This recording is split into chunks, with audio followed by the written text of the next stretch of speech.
2023-2024. Tu hésites encore. Tu te demandes, est-ce que le JJB, le Jiu-Jitsu brésilien, le grappling, c'est fait pour moi? D'ailleurs, c'est quoi la différence entre le JJB et le grappling? Tu te poses des questions. Comment on passe les ceintures?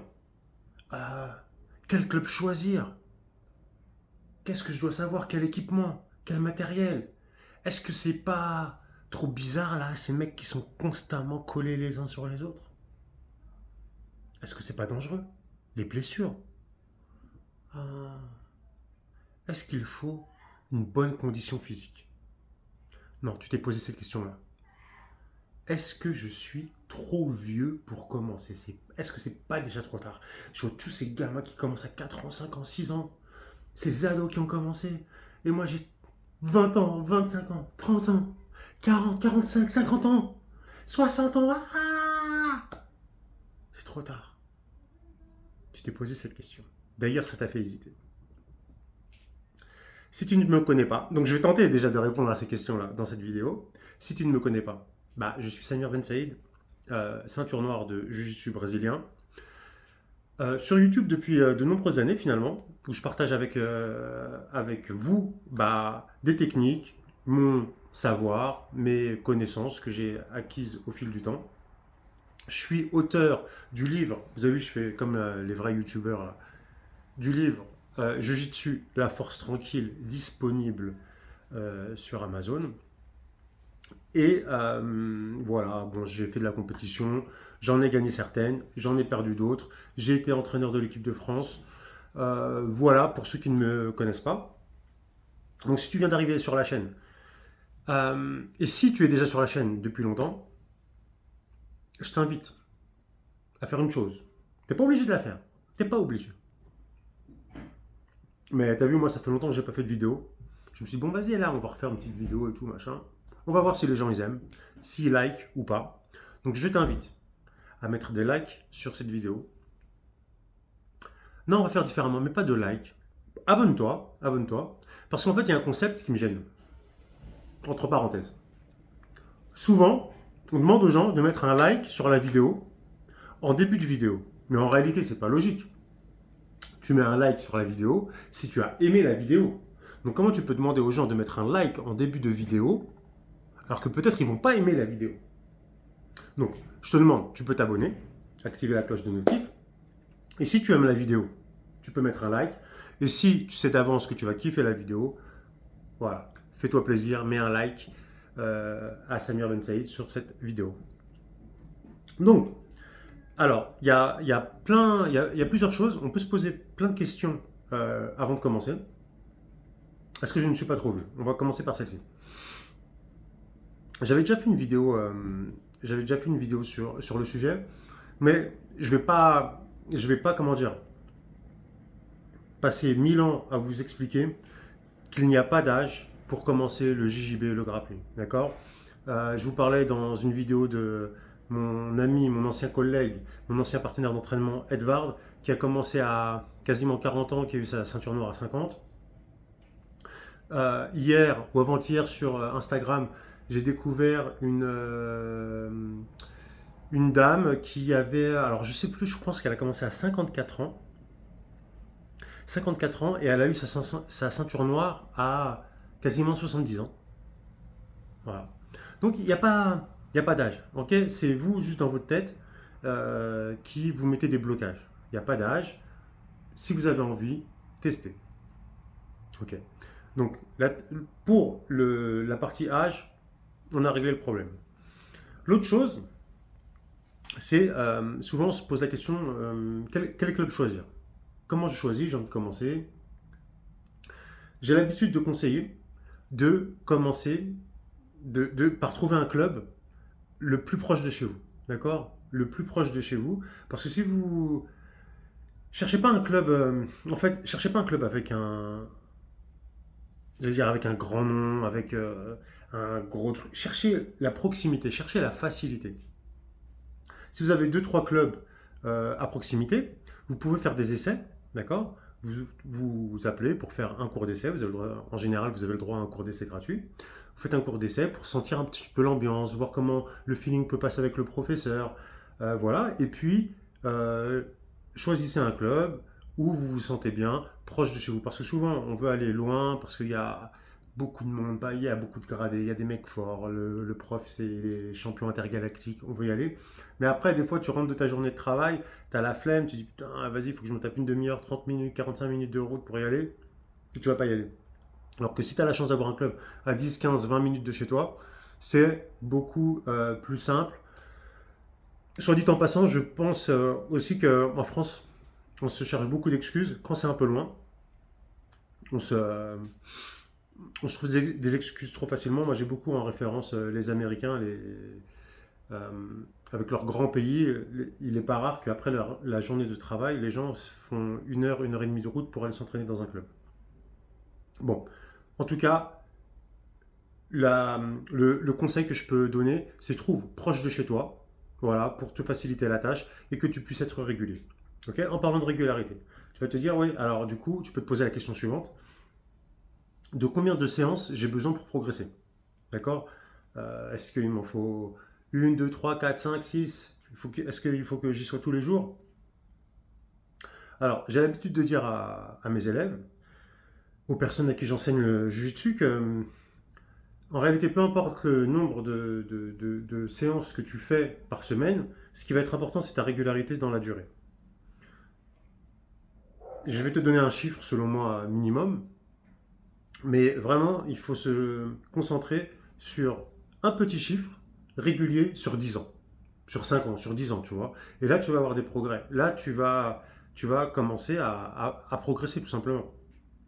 Alors, combien de fois par semaine? Je préconise au minimum une à deux fois. Deux fois, c'est bien, tu vois. Si tu es en mode loisir, si tu arrives à faire deux fois minimum par semaine, c'est magnifique. Sur la durée. Alors certes, tu vas voir des gens qui s'entraînent trois fois, quatre fois, cinq fois, d'autres qui s'entraînent deux fois par jour, trois fois par jour. Ça dépend des objectifs de chacun. En général, ceux qui s'entraînent beaucoup, ce sont les compétiteurs, ceux qui ont plus de temps. Mais si voilà, tu as une vie à côté, un travail, une vie de famille, et ben voilà, et puis il faut juste trouver un équilibre, tu vois. Et puis souvent même, des fois, il y a des débutants qui veulent faire quoi? Ils veulent, ils regardent le club, il y a combien de créneaux? Ah ouais, moi je vais venir là, là, là, là, là, là, je vais m'entraîner 5 6 fois par semaine et tout machin. Et en fait, il n'y a personne qui fait ça. Et quasiment personne, je le sais par expérience, j'ai eu un club avec plein des créneaux toute la journée. Et en fait, c'est très rare ceux qui venaient plus de 3 fois par semaine. Même les compétiteurs, hein, 3 4 fois, ils venaient, mais rarement plus. Donc euh, voilà, 2 fois par semaine. Quand j'ai 2 fois par semaine, je le dis par expérience, lorsque je donnais des cours au FKC à Paris dans le 19e, d'ailleurs je leur fais un petit coucou, salut à la team du FKC, on n'avait que deux créneaux par semaine d'1h15. Deux créneaux d'1h15, le mardi et le jeudi, je me souviens. 1h15, hein. Et du coup, bah, les gars qui étaient là, ils étaient motivés, ils venaient que à ces créneaux-là, bah, parce qu'ils n'avaient pas le choix. Et je peux vous garantir, vraiment, hein, au bout de 3 ans, les mecs, ils avaient un bon niveau. Ils ont bien progressé, on étudiait sérieusement, ils étaient appliqués, et ils ont acquis de bonnes bases en jiu-jitsu. Et à la fin, moi qui suis ceinture noire, j'avais des combats intéressants avec eux. Parfois, ils pouvaient me mettre en difficulté, ils pouvaient me gêner. C'était vraiment en 2 ans, 2, 3 ans d'entraînement, c'était magnifique. Mais les mecs, ils étaient réguliers. Ils étaient là tous les mardis, tous les jeudis. Euh, alors, est-ce que peut-être tu peux avoir aussi la crainte de te demander, oui, les blessures, j'ai peur de me blesser, machin. Les blessures, j'ai envie de te dire, ce sport-là, il est pas plus, comment dire, sujet aux blessures que les autres sports. Il faut juste, comme dans tous les sports, faire attention. D'accord. Le jiu-jitsu brésilien, le grappling, c'est comme tous les sports, tu fais attention à ton corps. Quand ton corps est fatigué, tu arrêtes. Si tu as ton bras qui est tendu, bah tu tapes. Euh, j'ai rarement vu de grosses blessures en JJB. Les mecs qui se blessent le plus souvent, ils se blessent tout seuls. Euh, Soit ils se blessent tout seuls, soit c'est le mec qui force de trop. Il faut respecter son corps, il faut respecter l'alignement de son corps. Voilà, il y a pas de risque de blessure. Tu t'échauffes bien, une fois que ton corps il est chaud, bah, tu apprends à tourner souple, technique, et puis Et voilà, il n'y a pas plus de risque de blessure. Souvent, des blessures, ça peut être des blessures, je sais pas, le mec qui se tord la cheville, il est tombé, ou alors tu prends un coup de talon sur la tête d'un mec qui combat à côté, alors que tu vois, c'est même pas ton combat. Mais il y a, vraiment, pour les nouveaux qui regardent cette vidéo, qui n'ont jamais pratiqué, il y a très rarement, très rarement des cas de blessure où le mec, il se fait une blessure parce qu'il s'est pris une clé de bras. Si cela arrive, c'est parce que le mec, volontairement, vraiment, euh, il n'a pas tapé, en fait, il voulait faire le guerrier et tout, machin, l'autre il a un peu forcé et tout. Mais voilà. Donc après, ça c'est vous et votre responsabilité. Si vous êtes pris dans une finalisation, vous tapez. L'ego, vous le mettez de côté. C'est pas. Donc ça pour moi, c'est pas des. Ça c'est des blessures stupides. C'est vraiment des blessures stupides. Se prendre, être blessé parce que t'as pas tapé sur une clé de bras, clé de cheville ou un étranglement, tu t'es fait endormir. Ça c'est une faute professionnelle. C'est toi, tu vois, c'est toi, tu t'es blessé tout seul. C'est comme si tu as pris ta tête, tu l'as tapé contre le mur, et après tu dis, ah, je me suis blessé. Donc, voilà. Ensuite, le point que l'on peut aborder, c'est le suivant. On peut se poser la question aussi. Moi, je me souviens, au début, comment dire, j'étais gêné par cette proximité là, où on est collé avec des positions particulières, tu vois. On dirait Kama Sutra le truc. Putain, mais je suis un bonhomme, je peux pas faire ça là. Putain, bonhomme, là. Wow. Bon, ça passe vite. Ça passe vite. Bon, franchement, ça a duré une ou deux séances où je me dis, oh putain, et tout. Et il faut juste y aller, se concentrer. En fait, il faut juste se concentrer sur la technique. Penser à la discipline, penser à sa technique. Et vraiment, quand tu es concentré sur ta technique, quand je dis concentré sur ta technique, c'est concentré sur ta progression technique, ça passe tout de suite. Enfin voilà, moi je me souviens, j'ai eu de l'appréhension au départ quand j'ai regardé le premier cours. Putain, ah ouais, tu vois. Et après, une fois que j'ai testé, c'est vraiment vite passé. Je me souviens d'avoir eu la conscience de ce truc-là, de mal à l'aise par rapport à trop de contact physique. Mais je me suis surpris quelques jours après à ce que ce soit passé très très vite. Parce que tout de suite, tu es plongé dans le truc, tu es plongé dans l'aspect technique. C'est un sport de réflexion qui t'amène à réfléchir. Euh, c'est la réflexion mentale connectée à la réflexion du corps. Est-ce que tu vas bouger ton corps comme il convient? Donc c'est ça qui est vraiment puissant dans cet art martial.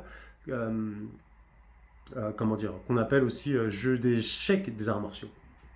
Alors, l'autre question que tu peux te poser, c'est quoi la différence entre le JJB, le Jiu-Jitsu brésilien et le grappling? Le Jiu-Jitsu brésilien, eh ben, ça se pratique en kimono, le grappling sans kimono. En général, pas tout nu. Hein. Sans kimono, ça veut dire tu mets un short, un t-shirt, tu vois, un peu de tenue quand même. Oh. Donc, Jiu-Jitsu brésilien, JJB, en kimono, grappling sans kimono.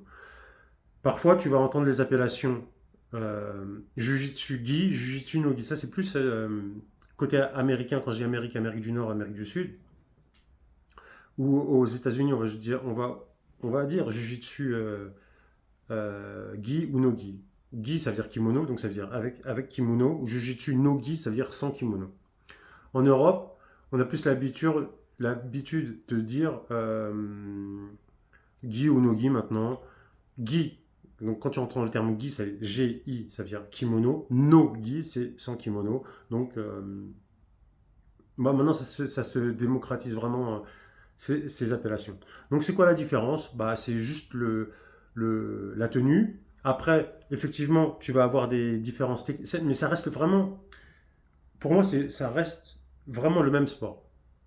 Après, il y en a qui vont dire non, c'est pas le même sport. Mais non, ça reste le même sport. Enfin, pour moi. Après, je vous explique pourquoi. C'est le même sport, c'est le même contrôle, c'est les mêmes positions de contrôle. Une clé de bras, c'est une clé de bras. Enfin voilà, les règles sont exactement les mêmes. Voilà, déjà, au point de vue du règlement, les règles sont quasiment les mêmes en jiu-jitsu avec kimono et sans kimono. Okay. Maintenant, effectivement, il y a des ajustements techniques. Il y a des ajustements techniques à faire. Je vous le dis en connaissance de cause, sans prétention, j'aime pas dire le palmarès, blablabla. Bon, j'ai gagné les championnats de France en kimono et je les ai gagnés en grappling, en nogi. D'accord? J'ai gagné les deux. Alors, il y a des adaptations à faire. Il y a des petites adaptations, il y a des choses qu'on ne peut plus faire en grappling parce qu'on n'a pas de saisie. D'accord. Les contrôles du haut du corps sur un adversaire debout, elles sont plus possibles. Alors qu'en kimono, tu peux attraper le col, tu peux attraper la manche. En grappling, c'est pas possible si tu es au sol. Donc, on va se concentrer sur le bas du corps. Mais ça s'apprend très facilement. Et il y a des techniques qui sont applicables dans les deux. Il y a des techniques qui vont être plus exclusives au grappling, d'autres plus exclusives au jiu-jitsu avec kimono, mais c'est la même famille. C'est la même famille. Après, c'est vrai que si tu as une compétition de grappling, bah c'est bien de faire plus de grappling à l'approche de ta compétition de grappling, d'accord, pour que ton corps réponde fluidement aux problématiques de la discipline et vice-versa. Si tu vas faire une compétition plus en JJB, en kimono, bah à ce moment-là, à l'approche de ta compétition, tu prioriseras les entraînements plus en kimono pour que ton corps bouge bien. Mais voilà, ça reste le même sport avec quelques adaptabilités. Tu peux te poser aussi la question, ça coûte combien? Ça coûte combien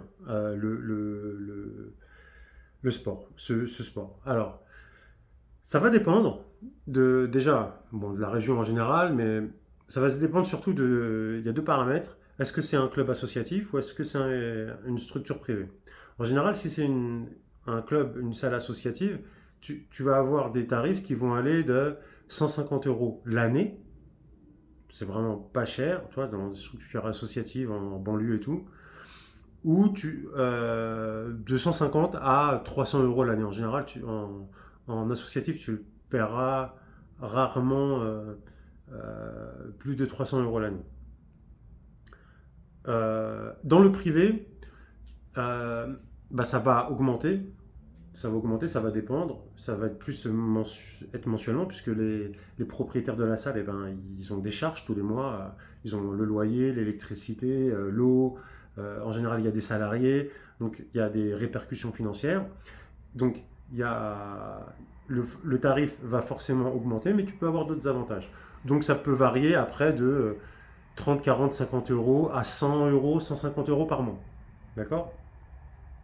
150 euros par mois, 100, 150 euros par mois, c'est. Encore une fois, les pays anglo-saxons, ils n'hésitent pas. Les gens déboursent ça pour aller s'entraîner. Ils peuvent s'entraîner tous les jours, très régulièrement. C'est ce que les gens dépensent pour le sport, souvent. Naturellement, j'ai envie de dire, aux États-Unis, en Angleterre, même au Brésil, c'est assez cher. En France, les gens, ils ont un peu plus de mal. Bon, maintenant, ça se démocratise un petit peu plus.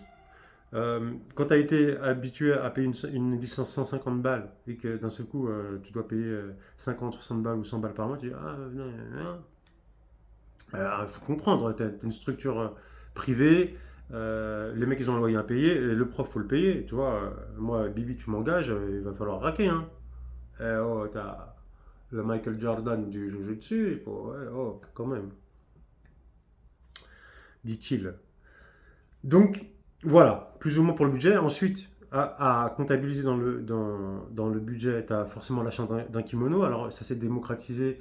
Maintenant, tu as Decathlon, avec qui j'avais un partenariat à l'époque, qui font des kimonos qui coûtent 50 balles. Le kimono, en gros, c'est entre 50, 100, et puis après, il y en a qui coûtent beaucoup plus cher. Tu as juste acheté un kimono. En général, si tu vas t'entraîner régulièrement, avoir au moins deux kimonos, c'est bien. Mais si tu fais un ou deux dans la semaine, c'est cool.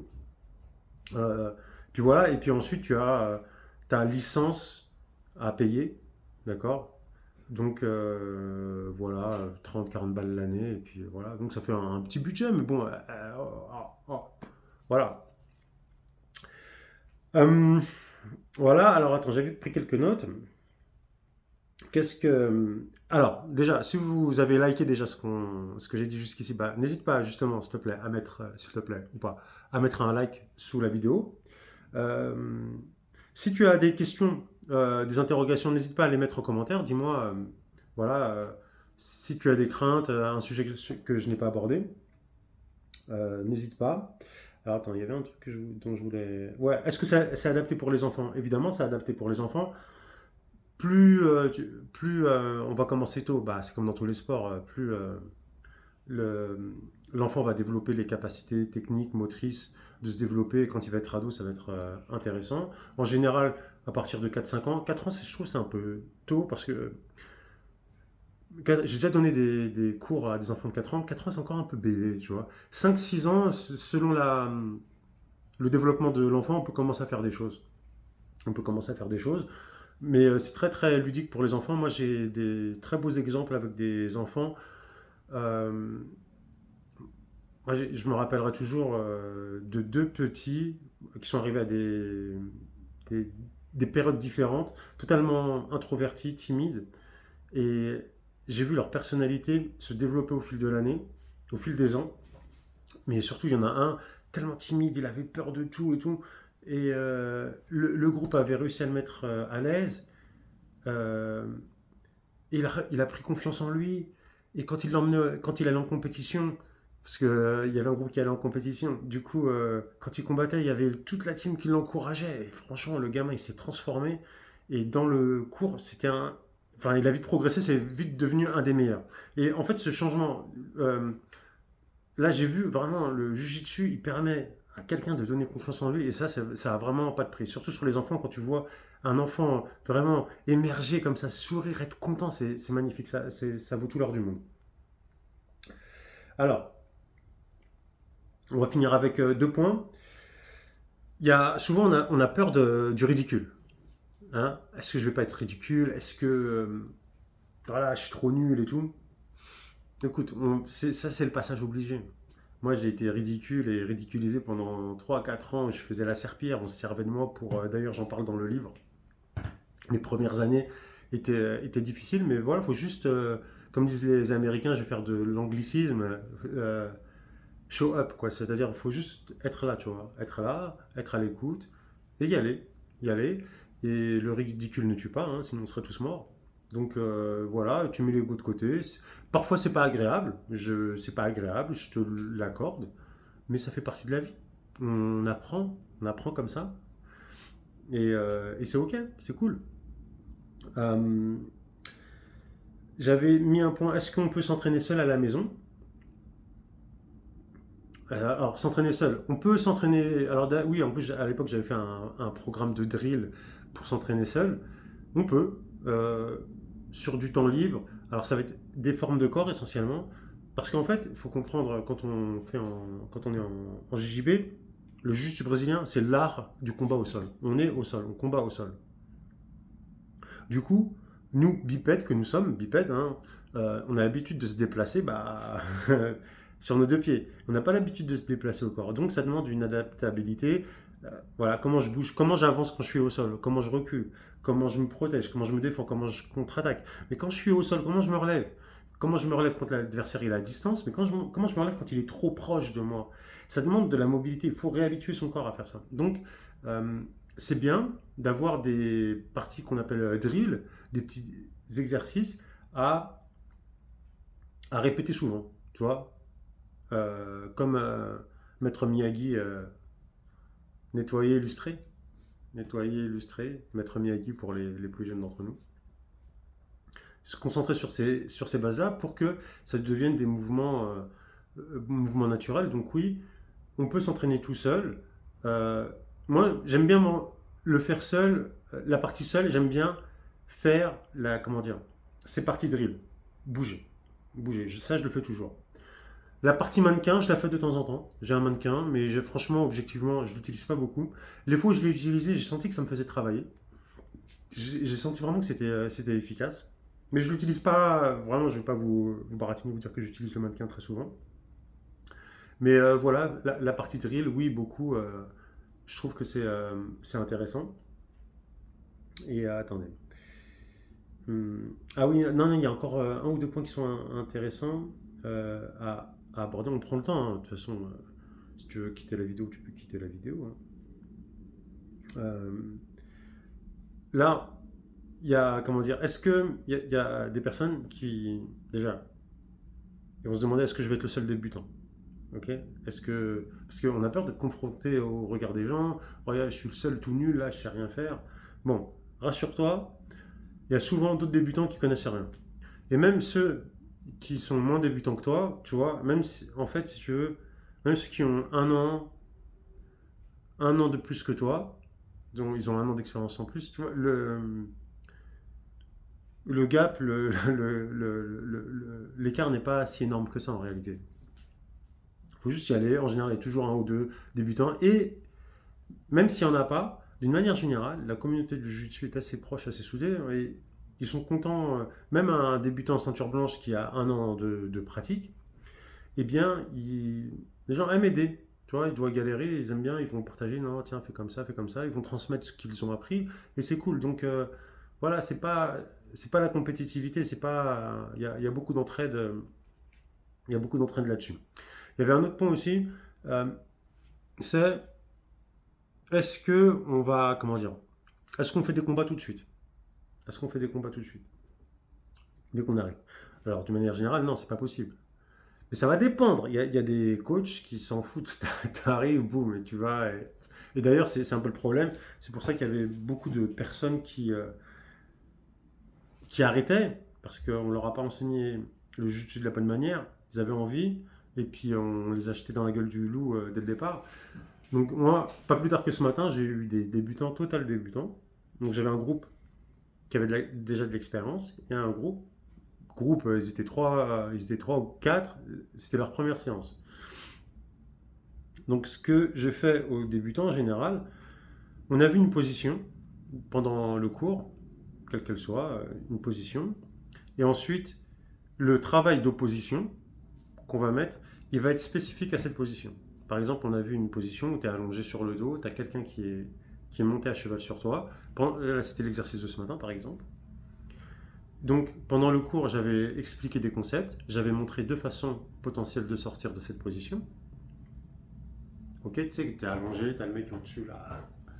Donc, j'avais montré deux techniques pour sortir, j'avais expliqué des concepts, et ils n'ont fait que des combats comme ça, à tour de rôle. Une fois, un en dessous, une fois l'autre au-dessus. 2 minutes, ça tournait comme ça. Et du coup, en fait, c'était comme ça dans la tête du débutant, c'est structuré, il sait ce qu'il a à faire, il reconnaît la position et tout. Parce qu'imagine, la personne, elle ne connaît pas, tu lui vas dire go, combat. Ils sont là, qu'est-ce que je fais? Qu'est-ce que je dois faire? Donc, en général, si c'est un bon club et que vous débutez, c'est votre premier cours, vos premiers cours, on ne va pas vous faire combattre. Au bout de. Après, ça dépend. Objectivement, moi, après, je vois selon l'évolution de l'élève, parce que je peux pas avoir un truc figé dans le marbre, comme on dit. Je suis obligé de m'adapter. Et donc, en fonction du cours, du nombre de personnes qu'il y a, de comment ça se passe, le travail à thème va durer quelques semaines, 1 semaine, 2 semaines, 3 semaines. Et après, en général, c'est les élèves, ils ont trop envie de combattre. Ils disent, ah, je vais y aller, je vais y aller. Donc à ce moment-là, je les fais combattre. Selon les cas, je mets des restrictions ou pas. Combat, mais vous n'avez pas le droit de faire ça. Et ça, juste dans le seul but de préserver leur intégration physique. En fait, c'est parce que quand tu es débutant que tu connais pas, tu as souvent, et c'est beaucoup de débutants qui se blessent, parce que justement ils sont jetés dans le grand bain trop vite, ils ont des mouvements brusques, euh, pas naturels, et ils se font mal tout seuls. Donc c'est pour ça, je fais du combat à thème. Donc c'est cadré, ou du combat un peu plus libre, mais il y a quelques contraintes. D'accord, et puis voilà.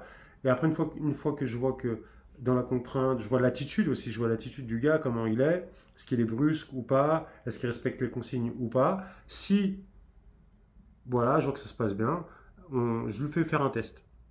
Vas-y, go, la séance prochaine, vas-y, combat normal comme tout le monde. Et puis on voit. Et en général, ça se passe bien, puisque avant de combattre,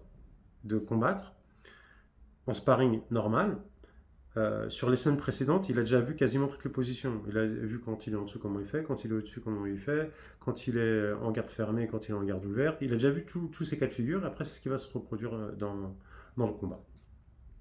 Donc voilà. Je pense qu'on a fait le tour. S'il y a des points que je n'ai pas vus, bah, n'hésite pas, comme je t'ai dit tout à l'heure, à le dire en commentaire. Du coup, on arrive à la fin de la vidéo. Si tu as aimé la vidéo, n'hésite pas à mettre un like, un pouce bleu. Vraiment, ce serait cool qu'on pète les pouces bleus là, pour le retour de Samir Ben Said sur YouTube avec une vidéo comme ça, un petit peu en long format. Mettez des pouces bleus, faites-moi plaisir, faites-nous plaisir, parce que c'est nous qui gagnons. Alors, c'est la rentrée. J'avais pas prévu mais je vais vous en parler quand même rapidement. C'est la rentrée. Je vous mets un lien pour les personnes qui veulent aller plus loin. D'accord? J'ai mis tous mes. Alors, ça va pas être disponible pendant longtemps, je pense une semaine. Donc, si quand vous regardez la vidéo, le lien n'est plus disponible, bah, c'est pas grave, tant pis, hein, tant pis pour vous. En tout cas, les premières personnes qui regarderont la vidéo dans la première semaine, il y a un lien où pour la rentrée, j'ai mis 9 10 ou 10 de mes programmes en promotion à moins 70% afin que vous puissiez commencer ou réviser des techniques directement euh, depuis chez vous. Ok. Pour les débutants, je conseillerais, il y a un programme ceinture blanche, d'accord. On revoit toutes les positions de base, euh, les mouvements, positions de base et les premières attaques. Euh, Ceinture blanche vraiment pour les débutants. Il y a un programme en garde fermée qui est vraiment très puissant. C'est-à-dire vous êtes en dessous, vous êtes en garde fermée et vous pouvez commencer à attaquer. Donc les deux programmes aussi sont à 70%. Franchement, pour ceux qui veulent passer un cap, ceux qui ont déjà fait un petit peu, ça va être intéressant. Et il y a un autre aussi programme qui va être intéressant pour certaines personnes, parce que j'ai beaucoup de débutants qui, lorsqu'ils combattent, ils arrivent à passer la garde, ils se retrouvent, comment dire, dans une position favorable, en cross-position, contrôle latéral, ils ne savent pas quoi faire. Et souvent, ils me disent, oui, bah, je suis là, mais qu'est-ce que je dois faire? Qu'est-ce que je peux faire? Ok, donc dans la liste, tu vas voir, il y a un programme, ça s'appelle Ultimate Side Control, contrôle latéral. Et en fait, à partir de là, on voit de la position latérale ce que tu peux faire pour passer dans une position supérieure. Enfin, tu regarderas, c'est disponible pendant 7 jours. Bah oui, il faut bien que je fasse un peu de promo quand même. C'est disponible pendant 7 jours, moins 70% sur la totalité de mes programmes. Et voilà, fais-toi plaisir. Voilà, qu'est-ce que je veux te dire? Bah voilà, c'est bon, je pense qu'on a fait le tour. Donc merci d'avoir suivi cette vidéo. Une dernière fois, un like, un abonnement sur la chaîne de Samir Ben Saïd. Je t'embrasse et je te dis à bientôt. Ous.